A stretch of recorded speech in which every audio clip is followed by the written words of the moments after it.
Olá, estamos aqui hoje para um bate-papo bem legal aqui com o pastor André Anés. Pastor André é doutorando e mestre em teologia pela PUC de São Paulo e bacharel em teologia pela Faculdade Batista Teológica de São Paulo.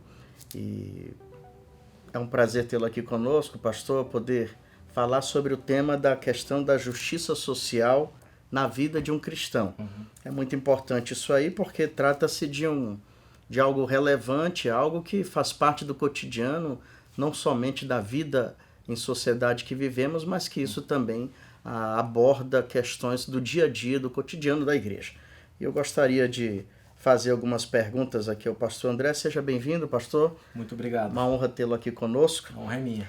E, pastor, durante sua palestra, eu me lembro que você mencionou a questão de um problema que existia na igreja cristã no tempo de Tiago, né? Aquela epístola maravilhosa, né? Que fala sobre justamente uma vida cristã a ser praticada, né? Não sair do cristianismo teórico e ir para o cristianismo vivido, né? E num dos puxões de orelha que Tiago dá aos irmãos por onde iria passar a sua carta, ele vai falar sobre a questão social, sobre a questão tão conhecida no meio evangélico, a fé e obras. Né? E ele cita lá um acontecimento dentro da igreja, e a premissa dele é dizer que a fé sem obras é morta.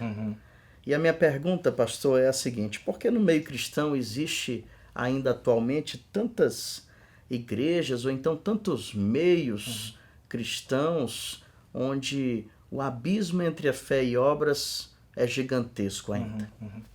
Eu penso que existe, em primeiro lugar, eu acho que uma questão de fundo histórica. Né? O nosso atrito no século XVI com o movimento da Reforma, com a Igreja Católica, nos fez, ao longo dos séculos posteriores, acentuar a salvação pela graça, a justificação pela fé somente, né? E isso acabou gerando uma certa dicotomia entre essa graça que nos salva, essa fé somente, e as obras que deveriam sinalizar que de fato aconteceu algo conosco. Então, em primeiro lugar, acho que existe esse fundo que precisa ser assim, revisitado historicamente, repensado, né? A gente tem que rever talvez os nossos assentos como igreja protestante. E eu acho que existe também uma má compreensão do Evangelho da graça de Cristo Jesus.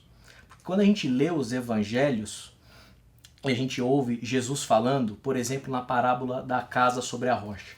Quando ele fala que a gente tem que construir a casa sobre uma rocha, ele fala que a rocha é ouvir e praticar a palavra de Deus.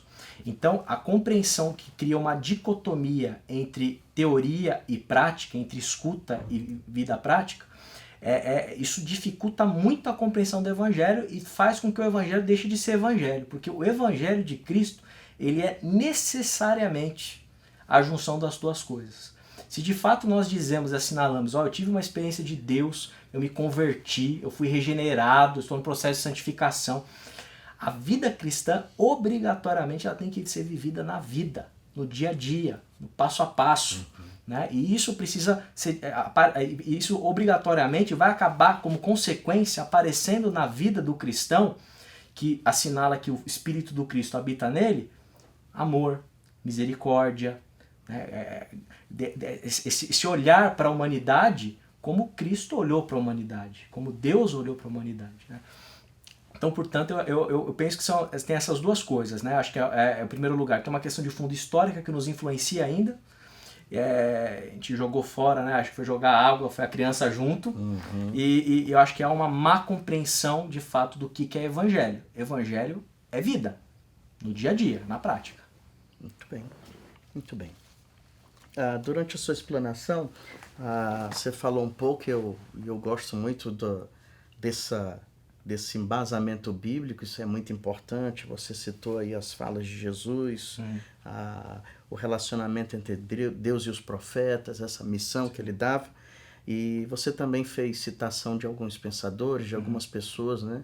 Falou de um contemporâneo de Martin Luther King, né? Que é um dos nomes aí que personagens da história que ficou muito destacado justamente pela sua luta pelos direitos humanos. Sim. E o contemporâneo dele que você mencionou foi Heschel, né? Sim. E uma frase que você mencionou de Heschel me chamou muito a atenção, né? Que eu gostaria que você discorresse um pouquinho sobre ela, porque eu acho que ela tem uma dimensão aí gigantesca. Quando você mencionou as palavras de Heschel, que disse: Deus não só está preocupado com a humanidade, mas é afetado pela humanidade. É uma frase profunda, né? Sim. Que dimensão, de que forma uma frase como essa tem que chegar no ouvido de um cristão hoje em relação à justiça social? Tem que chegar como uma bomba de emoção no coração, né? Como eu falei, assinalei, nas vísceras, né? Do nosso cristianismo, nas vísceras, nas entranhas da nossa religião, da nossa fé, né? Porque é muito bonito, de fato, o conceito do patos divino que o Heschel trabalha.